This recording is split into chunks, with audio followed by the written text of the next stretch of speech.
Hey, I'm Jim Weber in the Fox 13 Weather Center. Thanks for logging on to MyFoxHurricane.com. So we've got two areas further out into the Atlantic. Not going to spend a whole lot of time on that. What we're really going to focus on is Tropical Storm Ida, which is expected to become a hurricane pretty soon.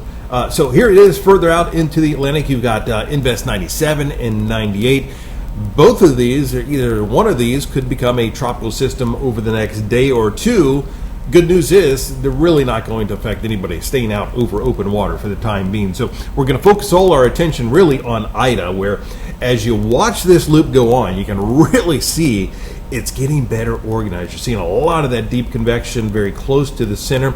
The hurricane reconnaissance plane, they are flying in the system this morning. They're seeing, obviously, it's getting better organized. The pressure continues to fall in this. You're seeing more of that outflow, where you see that kind of that fanning looking effect on the satellite imagery, where it almost looks like the clouds are kind of wispy.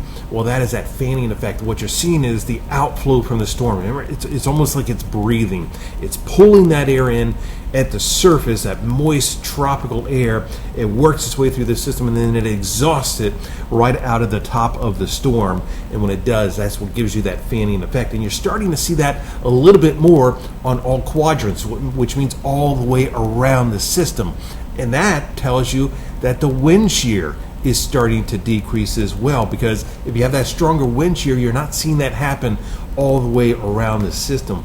Remember, tropical systems, they like low wind shear. So really all the ingredients are coming into place that is going to allow this system to really start to strengthen. And there's that possibility that we could see this rapidly intensifying as it makes its way into the Gulf of Mexico. Right now, winds are at 65 miles an hour. It's moving to the northwest at 15 miles an hour. The pressure, that central pressure we talk about, it has fallen down to 996 millibars, and it continues to fall in this system. So watch this track, which really hasn't changed all that much over the past 24 hours. It's still kind of on that beeline course right for the northern Gulf Coast, heading right basically towards Louisiana. The reason why, that ridge of high pressure, which protects us and doesn't allow it to turn back in our direction, is also basically steering it right towards the coastline. Notice these wind speeds as it gets into the Gulf of Mexico. By tomorrow night,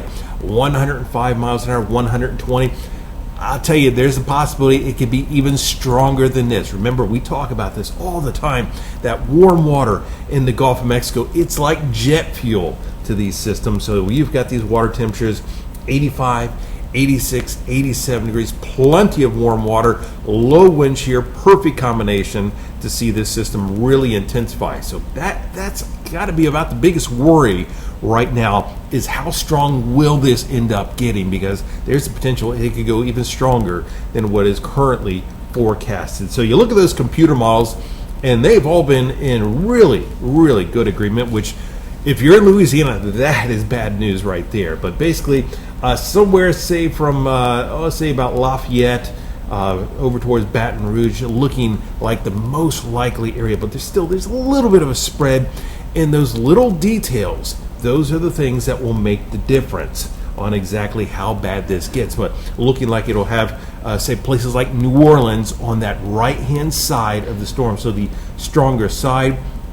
And then you get that storm surge pushing right up into that area. So that is obviously a very bad situation. Here is the European and the GFS in excellent agreement as far as location. You can see maybe the GFS just a little bit further towards the east, and maybe just a smidge faster on that forward speed. Really pretty good agreement, just little minor differences here and there as we go through the weekend and into next week. So it looks like this will be making landfall most likely as we get into Sunday night. So we're talking about what is steering this system.